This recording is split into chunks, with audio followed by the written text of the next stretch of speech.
Thanks, Julie.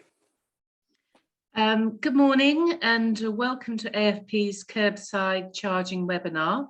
I'm delighted to introduce myself, Julie Summerall, AFP Director, and obviously your host for today.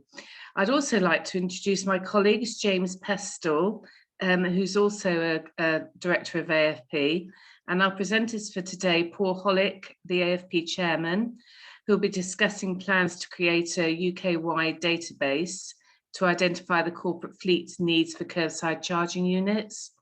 And importantly, members from the AFP Kerbside Charging Working Group, including James Rooney of Centrica, David Fisher of O2, Dale Einan of DEFRA, and Simon Gray of SSE, who will be discussing specific curbside challenges within their individual fleets. This is the agenda for the next hour. We'll keep it to an hour as much as we can. I know it's a busy week for everyone. Before we begin the presentation, I'd like to advise you that we'll be recording this webinar to allow members to review content at a later stage. And we'll be having a Q&A session with the working group following our presentations. Please feel free to place any questions in the Q&A chat box.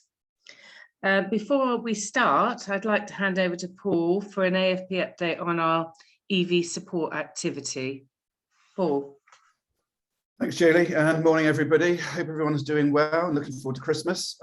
So I just wanted to go through for 5 minutes what the AFP is currently doing around our EV support.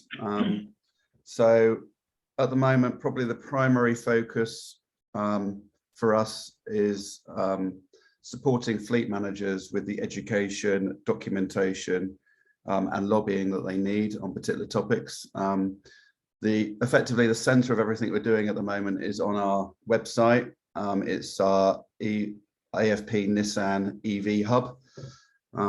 If you can, I think it's well worth going on there. Our website is www.theafp.co.uk. Just go into the Nissan EV Hub and you'll see everything you need. There are a lot of documents, policy amendments, hints and tips, and employee communication guides on the website for anyone to download. We've also got a driver declaration form, so when you're giving an EV to a driver, to make sure that they sign and understand their requirements of running an EV and how to charge it effectively and things like that, to make sure that that is all tickety-boo. We've also, and this is regularly updated at the moment, we've also got the cost per mile for every EV in the UK market, both cars and vans, on the website as well. So if you ever, as a destination for you guys to go, if you're ever concerned with a driver that says that it's costing them X per mile to travel, the data is all on the system for you guys to see. That Audi e-tron, the Tesla Model 3, the the BMW i3, everything's on there, even all the vans, including the Vivaro, everything's on there at a cost per mile basis, so you can actually see the true cost per mile in the UK marketplace for each of the EVs. On top of that, we are running a Nissan monthly survey. It's really useful for us to gather some good management information, some industry information from members and non-members around how you're running your EV fleets, what you're looking at in terms of EV reimbursements, whether you've got challenges around curbside or destination charging. So that survey is continuing to run every single month. If you haven't already submitted this month's survey, please go online. It's really helpful for us. We will consolidate the data every month and then post the findings on the AFP Nissan EV Hub as well, so you can see the outputs. So again, really, really interesting stuff for us. And hopefully you can then see whether you are in line with the rest of the market in terms of what you guys are doing with electric vehicles on your fleet. As most people are aware, we've done an awful lot of lobbying with HMRC, with the BVRLA on AER rate. We did get it increased from 4p to 5p, which for us is good news. Obviously, we were still continuing to push for 2 tiers, really, for 5 and 7p, and also a different solution and a different AER rate for vans. So that lobbying is continuing at the moment. We are making good progress, but if I'm honest, we are trying to make sure that HMRC really understand the problems effectively and how we need to operate national fleets. So that education process is still going on, and hopefully that will then mean that AER will continue to be reviewed on a regular basis. Just so everyone's aware as well, is the AER rate that was announced a couple of weeks ago, it did actually include the calculation behind it as well. So for us, for the first time ever, we've got the data to show that BEIS, that produces the national cost of energy, domestic energy in the UK marketplace, is the barometer that HMRC are using to calculate AER. So that's quite handy for us to now know that we can always look at that and then compare the vehicles. And that again is the data that's used on the cost per vehicle on the AFP Nissan EV hub. So go online and have a look at that if you can.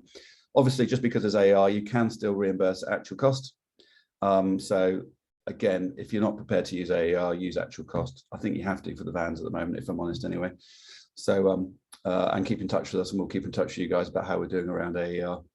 We've got a lot of committees still going on for 2022. We are launching a new one at the moment, which is going to be chaired by Lorna McAteer around training and leadership. But we've got the regular committees: EV, alt fuels, low carbon, LCVs, future mobility steering, future roads, which is going to be looking at as and when we do get some nod from the government about what's going to happen at the end of the decade around road tolling. That group will come into its own, and risk compliance and health, which includes mental health as well. So those committees are still going on. If there's any fleet operators out there that would like to be involved, please get in touch. We're always looking at expanding the group. It's really good sessions. We meet every quarter in the main, just for an hour or two, and talk about the important topics that are facing fleet managers at the moment. So please get involved if you can spare the time. We have got on our website, we've announced, if you have a look on the website under the news and events, there is the webinar program for the next 12 months, and also the event roster for 2022 as well. The events for next year will include a face-to-face conference in May, obviously COVID pending. So we're just planning a day at the moment to avoid some of the bigger shows like the commercial vehicle show and things like that. But there will be an annual members conference for us in May, face-to-face, which we're looking forward to doing. And on top of that, we've got the AFP Fleet Academy. So the ICFM membership has now moved across to the AFP Fleet Academy membership. So there's a lot of training courses and educational courses that we're running throughout 2022. If you have any training requirements, either for yourself or your team, please get in touch with us at the admin centre. And our training manager will be more than happy to run through with you the options that we've got available. Again, a lot of this on the website, but again, get in touch. Okay, James, can you fast wind, please? This is just a view of the Nissan EV hub. As you can see, there's essential guides, there's white papers, case studies, product downloads, opportunity to take a survey. There is another burger menu now with that's just been launched with the previous 2 months surveys as well. So have a look at it and check it out. It's really good. Next slide, please, James. Just a few examples of some of the docs that can be freely downloaded. The design of these documents are for you guys to be able to download them, mess around with them. If you want a Word copy, please get in touch with us as well. We can provide a Word copy.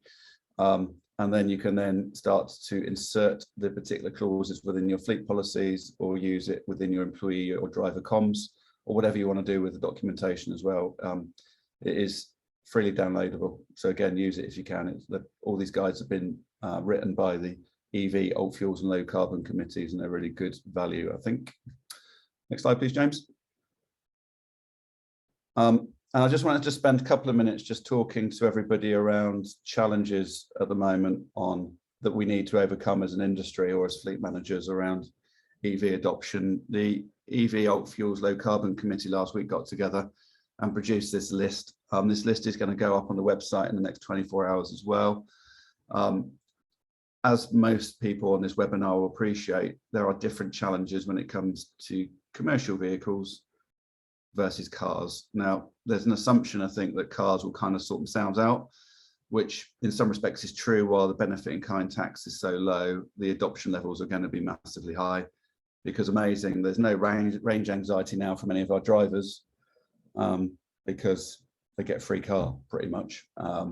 So amazingly, all the range anxiety is kind of dissipated, but commercial vehicles is probably the area of our focus more than cars at the moment, because are still equally as important.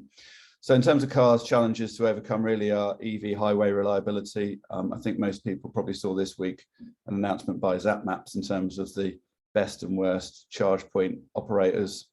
We obviously read it with interest as well, but again, there are a lot of charge points out there that are lacking reliability and needing upgrades. An EV highway payments aren't frictionless and contactless yet, and also, so you need an app to be able to operate a lot of the charge points. You need charge network cards. You need receipts as well. If you're using a credit card, and how to get a receipt effectively can be a real challenge. And then there's the ones in red, by the way, are the more important ones at the moment in our view. And then there's obviously in the darker text, there is availability, lead times borne by the semiconductor issues, loss of home charging grants, super deductions not being available to leasing companies. Curbside charging is a particular challenge as well. Less so on cars because, of course, they do have they're only being charged up maybe 1 or 2 or 3 times a week. Still important challenge, but not as problematic as vans.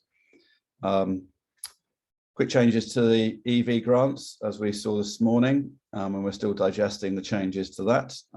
I literally joined the guys this morning at 8:30 and was told, so I obviously live in a cave for the last few hours, but the grants have changed this morning.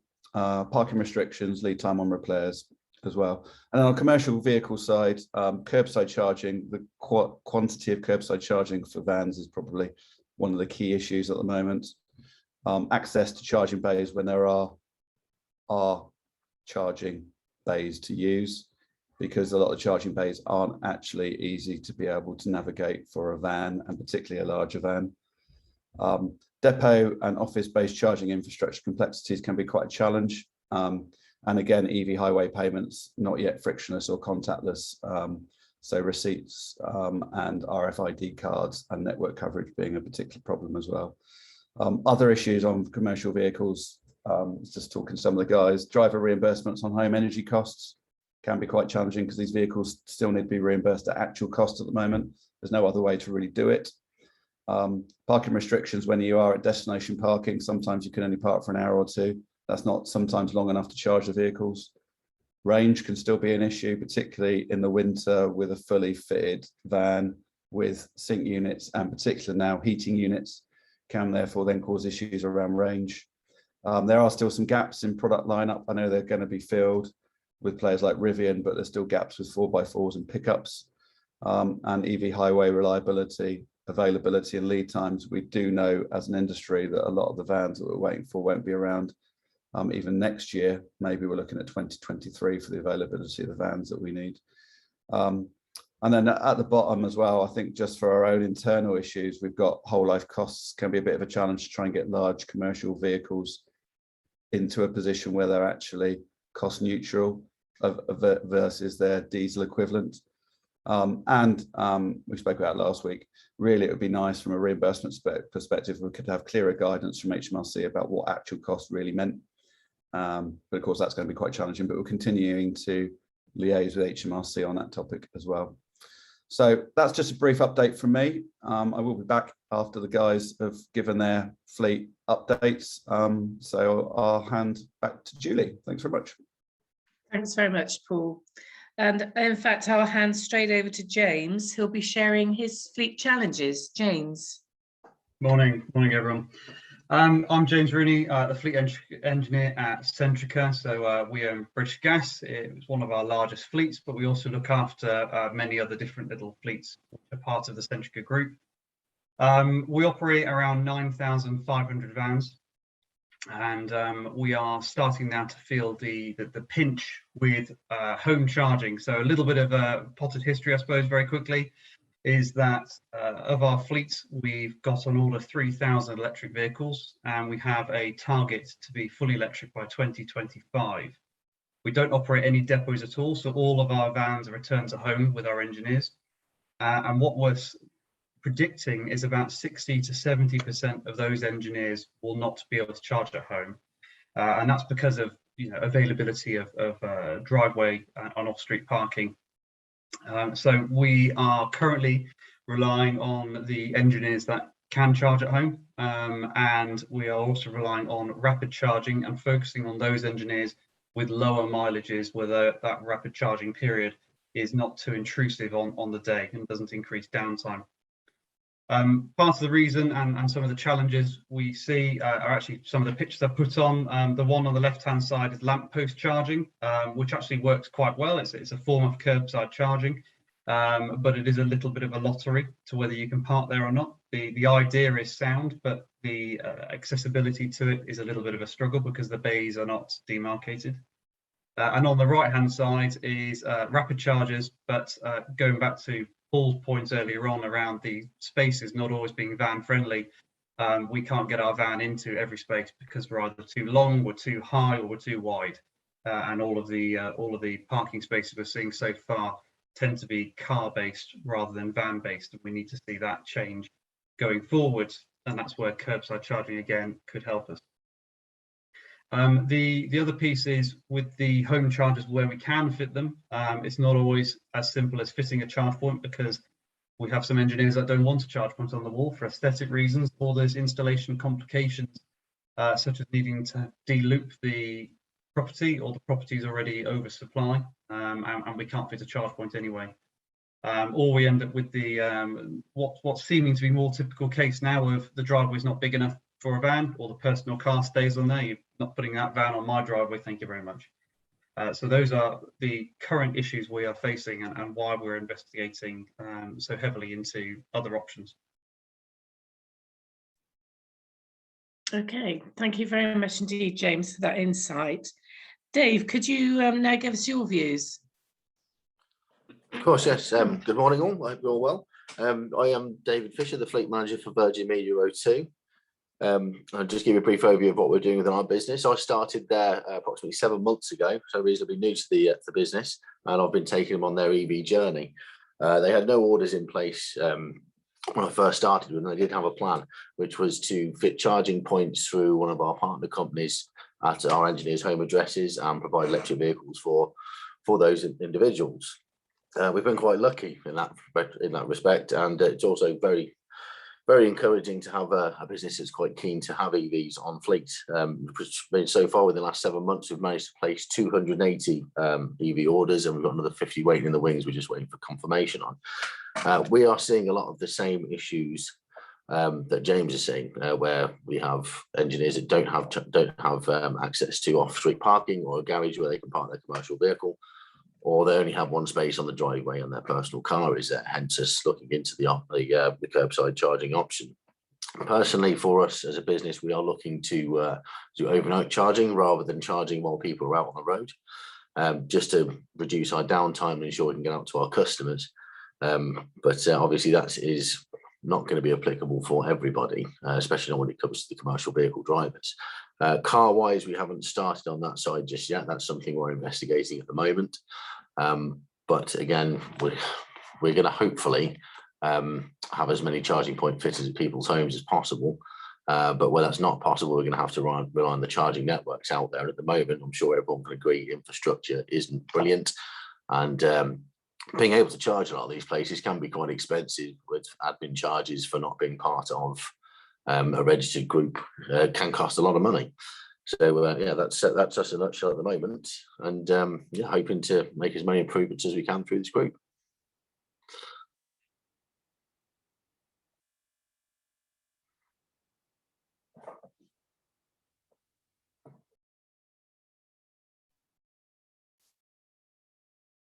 Julie, you're on mute. Sorry. Thanks very much, Dave. Over to you, Dale, now, if we can. Thank you, and welcome everyone this morning. Getting used to phrases like "next slide, please" now, aren't we? And we would have imagined a year ago running not just seminars like this, but this being the norm for how we do things. So changing times, and EVs are part of those changing times. Across the DEFRA group, we have an ambition and a government target to have our entire vehicle fleet electrified or zero emitting by 2027. That's quite a challenge for us. At the moment, we have about 400 electric cars and around about 300 electric vans. That is ramping up enormously. So we have another 250 vans arriving very soon. And cars will by default be electric only. That's the only availability from March next year. So people who need a car will only get a choice of an electric. The challenge for us is slightly different in that DEFRA and the Environment Agency, who are the biggest part of the group, are a place-based organisation. And that means that we service people and communities in rural areas more than we do in urban areas, which obviously environmentally is more in the rural areas and the urban areas. And the EV charging network is largely based around motorways and A roads. And all the plans are for making sure we're all within 20 minutes of a charger on an A road or a motorway. So the rural angle is quite challenging for us.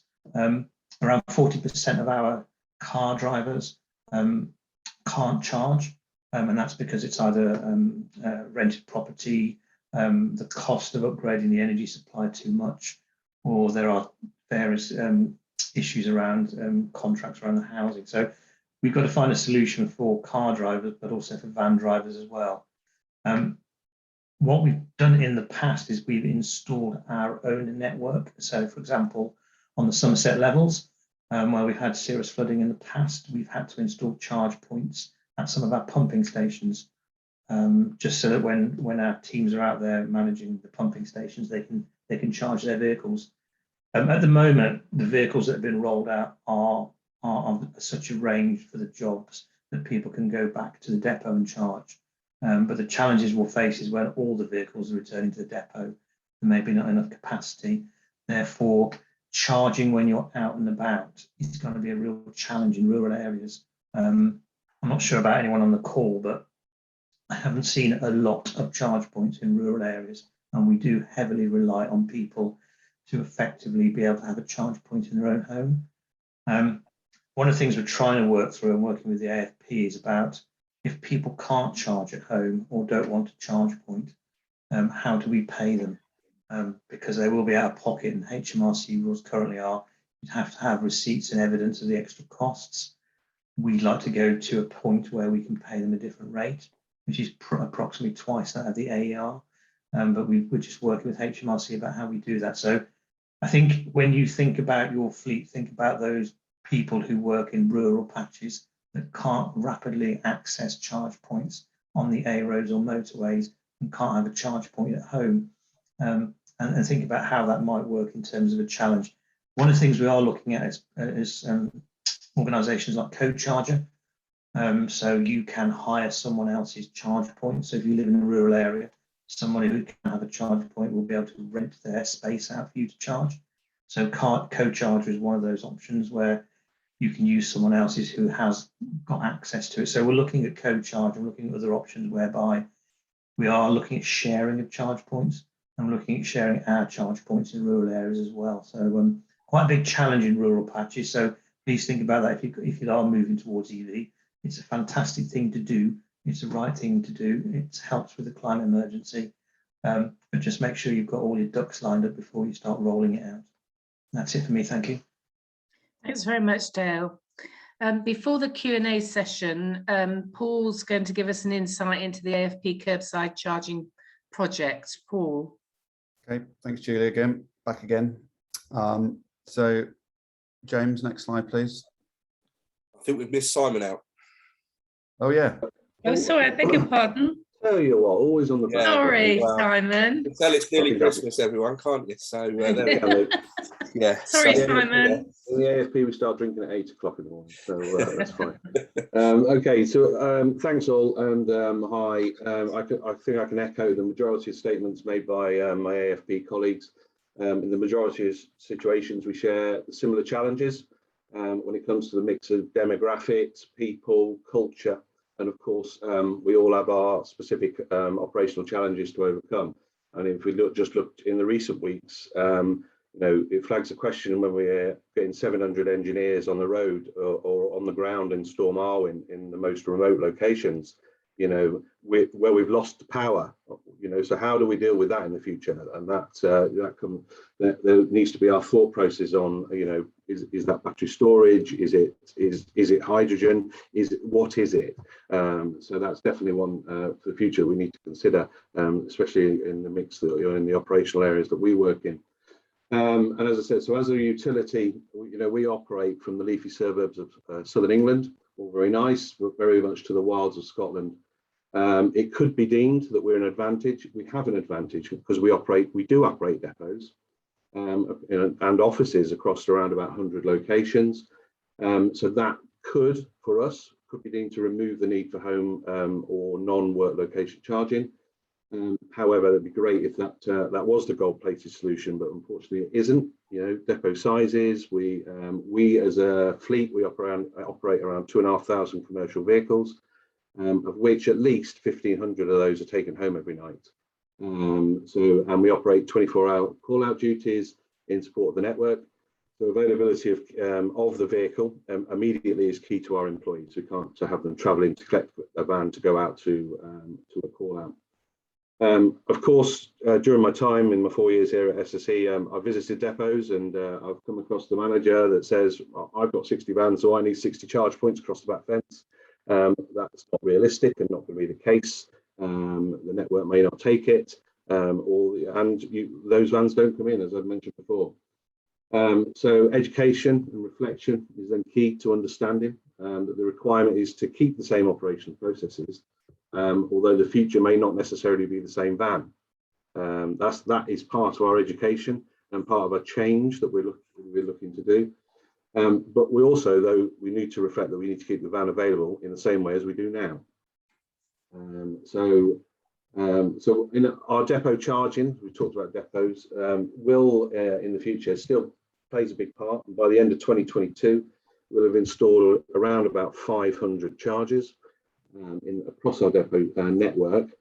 But it's for those vehicles that remain in the depots or just for a grab that top-up opportunity as they come in, not to focus on being the main source of the charge of those vehicles. We're also installing home chargers in all our commercial drivers where at all possible. And as James muted, similar demographic of people, slightly different locations sometimes, but we will have those challenges of where there is space opportunity available to fit those charges. So we face operating as we do in southern England, cost of housing, it leans towards some, but not all of our employees living in terraced houses. We already know that. Some in leasehold properties such as flats, so same challenges. In Scotland, where we focus as well, whilst housing might be more affordable, we still envisage with the significant challenges with off-road street parking availability. More realistically, we'll also see across our areas that those with a driveway will not necessarily have space for two vehicles to take that charge. So it could be where is the priority for them going to be in the future? Is it going to be their personal car, which may also be electric or will be also be electric? And simply the size of the vehicles may not fit on some people's driveways. Just as an added point that we also comes up in our AFP committee conversations is the concern that whilst we see local government becoming default decision makers in charging infrastructure, it also needs to link up to, it's also linked to the more relaxed planning regulations that we see in housing estates, creating more affordable homes. But a lot of these come with covenants that we already know about, which do not allow for some parking of commercial vehicles on driveways or on the estate at all. So this, the future, this then lends itself to either a relaxation of this approach or fast charging hubs. Not just focusing on main arterial transport routes, but also where that needs identified, something that we are working as a committee within the AFP. So curbside opportunities are required alongside other solutions, but they've got to suit where people live and operate. Thank you. That's brilliant. Thank you, Simon. Apologies again for missing you. Back to you, Paul, if I may. Thank you, Julie. Next slide, please, James. Okay, so I'd like to announce to the industry, I think a lot of people have seen a press release from us anyway, but I wanted to put a bit more colour around it about our AFP Kerbside initiative. Now, we were approached probably about 6 months ago, maybe 4 months ago, by two AFP members, namely Openreach and Mighty.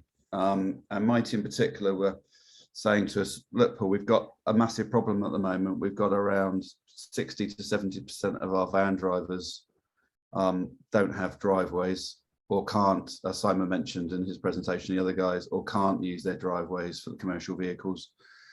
And we need to try and get these vehicles charged up. Now, we're only ordering e-vans, and therefore we need a solution in the marketplace that gives us a charge point within a 5-minute walk of the employees, the drivers' home for overnight charging. So I spoke to the guys on the panel, I spoke to a few other people as well, and we got a group together, the first of many groups. So this is phase one for us to start to now try and tackle this problem collectively. So effectively, this is now a call to arms for all AFP members and all fleet managers, even if you're not AFP members, that we're trying to build something to try and create a level of opportunity for the commercial sector and also the city council, so they can actually see where we as fleet people, or our fleet drivers, need charge points nationally.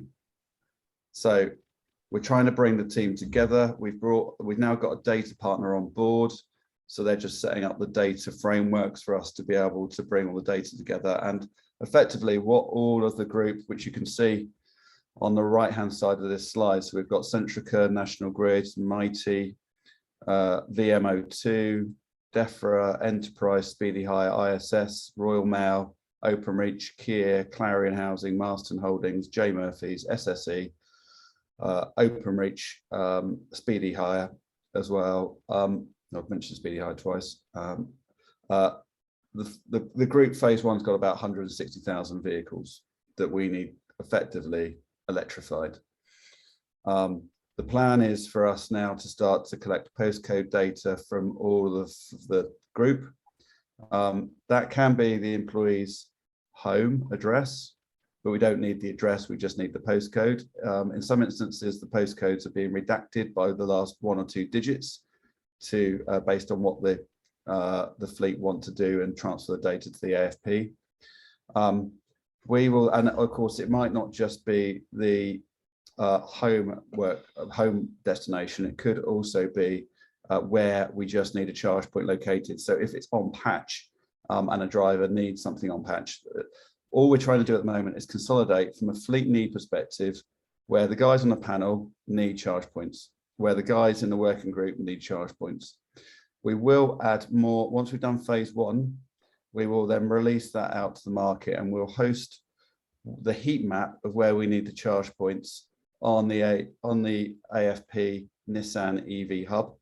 We will then start to then push that out into the market as well as a point of reference for where fleet operators need charge points nationally, with the locations where we need the charge points. Everything will be anonymized. There will be no way that you can actually map that back to an employee or a driver. It is literally just where we as fleet, as the fleet industry or fleet operators need charge points nationally. And then once we've done phase one, we will then launch phase two. So we're just in the process of building an additional element on our hub for expression of wish for fleet operators that want to join into phase two. We do have a fair amount already that are in phase two funnel, ready to then add their data to this project. And the idea really is that in an ideal world, we'll have probably 500,000 to 750,000 places where we as fleet operators need charge points. That will then mean that the charge point operators that are putting in curbside charging will potentially have a business case to know that a charge point will be used if they put one in. But also we'll be able to use that to then start to speak to the 408 district city councils, because this is the way that it's being managed at the moment, for them to be able to see that if they do put curbside charging in or a charging point infrastructure in place, that again, they will be used. And there are heat maps, and we can therefore then predict the density of where we need the particular charge points nationally. And hopefully they'll go to the red areas first. But of course, as Dal mentioned on the rural side, the rural locations are just equally as important as well. So we're building it. We've got a huge amount of support from the industry, OZEV, Beaver LA, the press, the leasing industry as well. So if you can get behind us, that'd be great. What we need is data. what we need is data, postcode data of where people need charge points. It's not sensitive data. We're happy to sign NDAs with fleets as well about use of data and things like that as well. But as we build it, the aspiration is beyond 160,000 charge points that we need nationally. We'd like to think that that would be well over 500,000 in the next 4 or 5 months as well. So that's where we are with that. So I'd like to hand back to Julie. Thanks very much, Paul. We're going to start the Q&A session now. We've already received a few questions. One quite interesting one, looking forward to the future, is once we have all the charge points we need, that's in a dream, but once we do, does the panel foresee issues of booking the charging points or in fact queuing? Dave, do you want to have a go at that one? Yeah, of course, yeah. Well, that all depends on how many charging points are going to be in a location, if they're suitable for the commercial vehicles that are going to be in that area as well. And hopefully, once we do finish this program, we're going to have a bank of charging points, not just one per area. So hopefully, it won't be too much of an issue. And as more and more EVs do get on the road, there will be problems with queuing for charging points. I mean, there are currently, with the limited amount of EVs that are on the road. I mean, I'm going to open personal experience. You can turn up to a charging point and it looks free on ZapMap, but there's about 4 people already waiting and it's already in use. Just no one's booked in on the system to use it. So there will be some kind of need for a system, well, whether that's government implemented or again using ZapMap or something similar moving forward. But yeah, as I said, it will be. It's going to be difficult. It's going to be a massive change for everybody. Moving away from petrol or diesel to electric. And as it evolves, the people and fleets will have to evolve with it. Okay, thanks, Dave. James, have you got a view on that? James? Lost James. You're mute. Dale, do you want to say comment? Yeah, I was just going to say, I mean, we've made it very clear within our own office and depot network that it's not meant to be the primary source of charging. It's just a source of supplementary charging, and people should either charge at home or use the public network. And to kind of bolster that, all our charge points are bookable. So they're bookable on the same system where people can book meeting rooms and desks and things. And they're generally booked in 3-hour slots. So we tend to get 2 or 3 in a day. And if people don't obviously move their car, they're told to again remove it, etc., etc. So we have had a booking system from fairly early doors, so people get used to the fact. And we use a third-party provider whereby the cost of that charge can be paid by the individual at the time. So we're trying to make it so that the easy option is not charging at work, because we don't think that's the answer. We think people should use a mixture of home, public, and work and depot charging. So we've set it up in such a way that people just don't use the office and the depot network before they use anything else. And generally it works. You know, it does get a bit overbooked. And I've spent some days chasing ZapMap to try and find a car space to charge, because it says it's free, and then when you get there, someone's just gone onto it. And sometimes you have to chase 2 or 3 to get the right one. But so it is a bit frustrating, and I don't think there will be a system on the public network where you can book, because what happens if you book it and people don't turn up and all the rest of it? So I think we're going to have to rely on people's goodwill and a little bit of guesswork in terms of whether something is going to be empty by the time you get there 5 minutes after checking it is. So a bit of planning, but generally speaking, we book stuff at work, but we can't book anything else. Do we think technology is going to play a part in this, in that I remember seeing an app that once your vehicle's charged, you're actually asked to move on. Is that something that we think will benefit us? James? Yeah, apologies, the battery in my mouse ran out a minute ago, so I couldn't get off mute. Yeah, I think that technology, I mean, it already exists to an extent. The Vauxhall vans were taking the app which comes with the vehicle, shows you the battery state of charge. So in theory, in a lovely connected world, where we could connect such things to each other, there'll be a system where the van app itself or the charger app will tell you that you're charged and to move on. But booking and to cite those problems mentioned earlier on around you get to a ZapMap site, for example, and their full are key, I think, especially in a commercial arena when you've got a very limited planned time of the day. Yeah. Okay. Thank you. Julie, Another question. Julie, sorry, just step in. There's a question from Joe Hammonds. There's quite a lot of questions on the Q&A and the chat around home domestic charging, but this one's quite interesting. Joe asks, can I ask what is the general pence per kilowatt hour cost the panel are paying their home charge users for charging? James, you want to take that first? Yeah, I mean, we pay our drivers or engineers, I should say, exactly what they are using at home. So we cite their bill, we make sure we're paying them back. We, as a typical cost, it's probably about 16 to 18p, but we're seeing that going up rapidly as everyone's tariffs are coming to an end and the new higher tariffs are coming in. Cool. Dave? Yeah, we're seeing pretty much the same as James. It's a difficult one to gauge. It all depends on the locality of where the charging point is, but it's ranging from 16 to 22 pence at the moment.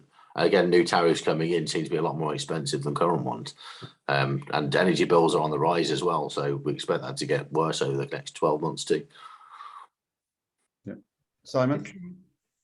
Yeah, sorry, was the question about what we'd pay in at for home rate or general? Yeah, home. Yeah, home. We've taken we're very early in our adoption of commercial vehicles due to availability that suits our operational need.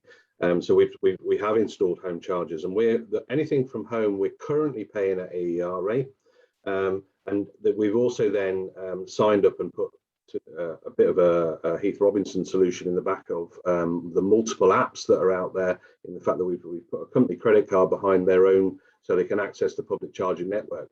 So the public charging network's sorted in the interim period. Paying AER at home is not great, but okay.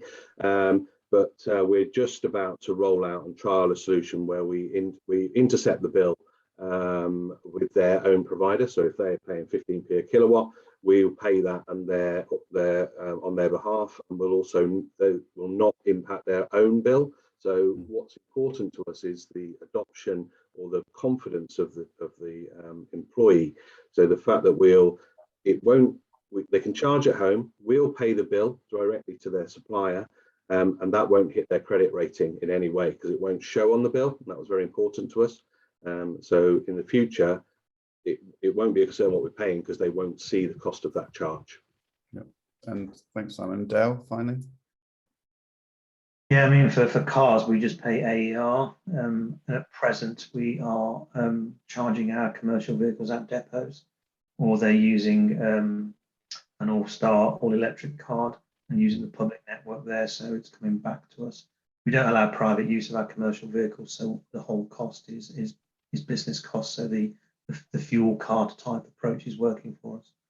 Cool, thank you. Back to Julie. Okay. We've mentioned that the size of the charging bays is a potential problem. Have we considered what impact trailers are going to have on this and how we're going to manage that operationally? James? Yeah, trailers? We're fairly fortunate that we don't have trailers, but we do have full size, long wheelbase, high roof panel vans. And what we see sometimes is the space in McDonald's or wherever it be that the charger is designed for a hatchback or saloon car. So it's only going to get worse when we start looking at those companies which tow trailers and operate small 7.5-ton trucks. It's definitely going to be a problem, isn't it? Dave, have you got a view on this? From personal experience, again, we don't tend to have trailers ourselves within our organisation, but from charging bays that I've used over the last several months, I can tell you that sometimes getting a hatchback in there can be quite snug. So getting a full-size truck with the trailer in there is going to be virtually impossible unless they have some dedicated bays for that marked up around the country. Okay, has anybody else got a view? No? Okay, let's get Yeah, to sorry, the sorry, I was just gonna, I couldn't get off mute there. Yeah, I mean, obviously, yeah, absolutely. And we do tow trailers, we tow mini diggers, and that's as well as taking home and on public charging network. And one other thing to add on that is that we have a very strong safety culture and a reverse parking rules as well. Okay. So all our vehicles must reverse park, and that none of that has been taken away as we convert to EV. So in addition to the cost of the base vehicle and what it comes with accessories, we're also providing extra longer cables where required when the charge point's on the front of the vehicle. Okay, thank you. Another question, would a national charge point scheme make more sense than leaving it to each individual council? Dave? Definitely. Again, from personal experience, again, I had a demo EV over the last couple of weeks, and it cost me around £35 to charge it for actual kilowatt hours, and around £40 in admin charges using different networks. And until we have one network that we can use and share using one RFID card to make payments on, it's going to be quite a large cost for any business or any private driver. So I think that's a necessity the government needs to get behind. Yeah. Dale? Yeah, I think I would agree entirely. I think, for those old enough can remember when we had video recorders and we were on VHS and Betamax and V2000 and lots of different systems, it was really challenging. So I think, newer installations are accessible. They are on the, I think what we all want is the kind of Tesla-like solution where you simply back up to a charge point, plug it in, and that's it. There's no swiping cards, there's no working out how to get the app downloaded. And that's how it should be, whereby the system is you just rock up to it, slap a card on the thing, and then off you go. That's the absolute utopia. And I think we are getting there, but we are probably 3 or 4 years away from that point. Yeah. James, have you got anything to add? Only that, yeah, I agree. The technology probably needs to come on a little bit. This plug and charge rather than swipe and charge would be brilliant, so you don't have to subscribe to loads of clubs. I think there's quite a few learnings to be made from Charge Place Scotland, where they tried to have a unified charging system across the entire country. And although I'm both a lover and a hater of that, it goes to show that it's much easier when everything works together, but you need to make sure the technology you're fitting is correct too. Yeah. Simon, have you got any thoughts? Yeah, I've got two views, a couple of views, both contradict each other in some ways, in the fact that, yes, we do. We need a mandated rollout. We need to see it across all councils. My own council, I look in my own town and there's 4 charge points, of which 2 only the council can use with their car club, and that's it. But also then I worry that if we centralise it on the government, then commerciality comes into it, and we then focus only on arterial routes and transport routes, which it would be what they would then be morph into, I think.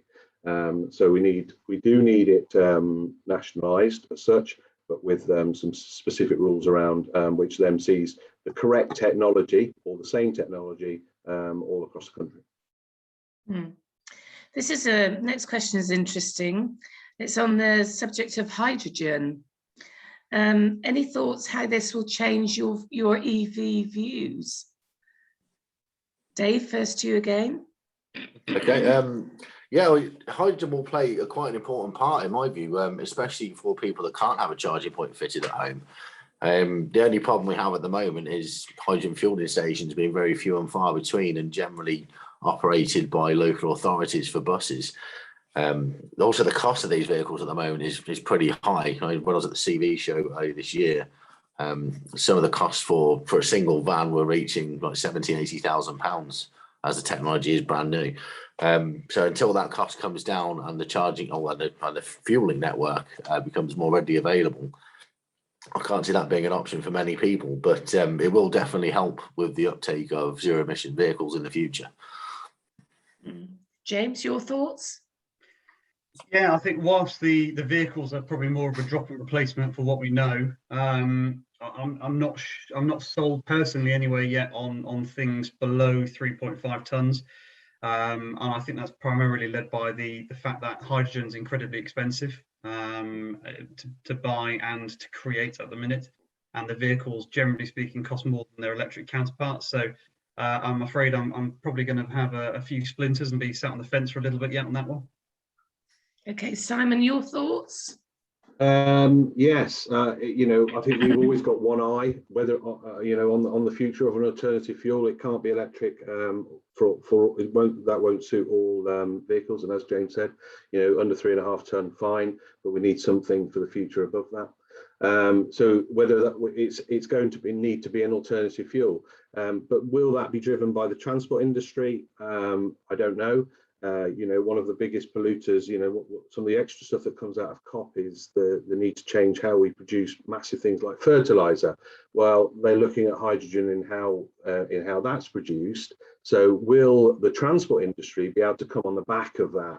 And they're not going to build hydrogen fuel stations just for us, but as transportation and development of things like hydrogen carries on and becomes cheaper because they're building it for other industries, that's when we may see some costs come down on that. And Dale, your thoughts?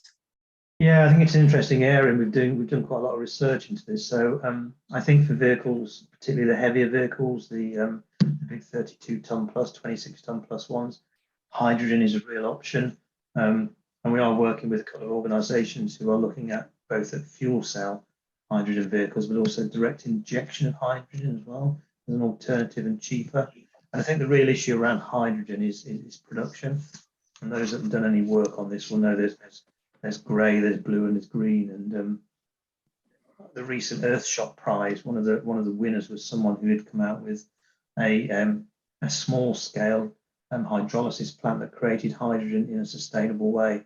And we're looking at that as a possible future whereby you can have an on-site plant that would create its own hydrogen supply that would then service all the vehicles on site. So I think the future will be something along those lines, but it'll be a blend of electricity, hydrogen, and who knows what else, biofuels, a lot of stuff around used cooking oils and stuff like that at the moment. So it's going to be a blend, partly for fuel security, but partly for sustainability reasons. So I wouldn't discount hydrogen at the moment, but accepting it is quite expensive and its production is not always very green. So there's a lot of space to go into on this one. But we do know there are a lot of companies looking at whether they want to get into this and start looking at producing and distributing hydrogen. Okay, brilliant. Thank you. Julie, just Yeah. to step in as well, there's a good question, I think, on the chat, which is, and I think I know the answer to this, guys, by the way. Has anyone got experience using one of the growing number of mobile EV charge providers? So these are the people that I think have got vans that go out and charge other vans overnight. Is anyone using anything like that? We're just about to trial with one of them, but I haven't got experience of that in an operational sense yet. Yeah, and we're the same as James. We're going to look to trial that. It will only suit certain of our operational areas, but definitely we think it's got a place if it can be scaled up. Yeah. Okay, cool. Thank you. One perhaps last question as time's ticking on. An interesting one about utilisation of charging points. Could some of the charge point solutions we require be supported by corporate offices not using their bays between perhaps 6 o'clock and 7 o'clock in the morning? Dave? Again, yes, this is quite a useful idea if you have engineers that don't take the vehicles home and are close to a depot. There's also going to be questions that need to be asked of the leaseholders for any properties. A lot of businesses do rent their offices, so it's going to be a lot of conversations on getting permission to get those fitted, and then potential for substations need to be upgraded for that use as well. But it is quite a good idea for anybody that can have that kind of space available.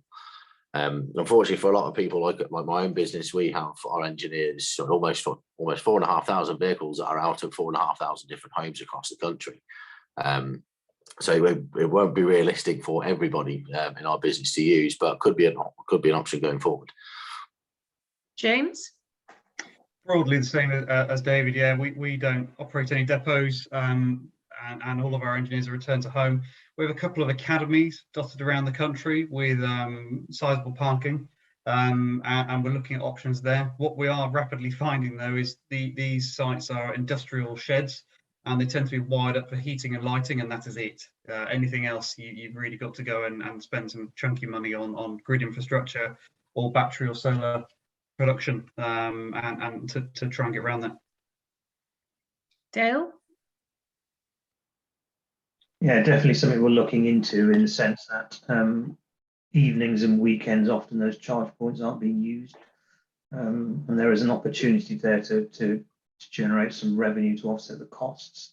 And there are some complications around it in terms of some of our sites are locked, and security and things like that. So it's something we are looking into, and looking into potentially when we install new charge points, to make sure they're in such a location where they are accessible by probably other fleets rather than the public to start with, in a safe and secure way possibly. So yeah, definitely something that is a big thing that we're looking into. Simon?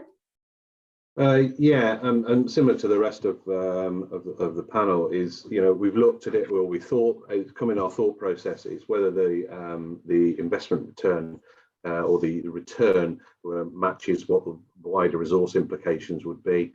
However, on the side to that, then looking at locations of where you would require that. We've been in discussions with the blue light services in Scotland, for example, who are also on this journey. So where we have co-located or near located sites, we're looking at how potentially we could put in joint charging solutions, because they would need to charge at certain times of the day or certain points, and we would need to do the same. So could we work collaboratively in that? And that's that. We've opened those conversations, and we're just seeing how that could work for the future. That's brilliant. Thank you very much.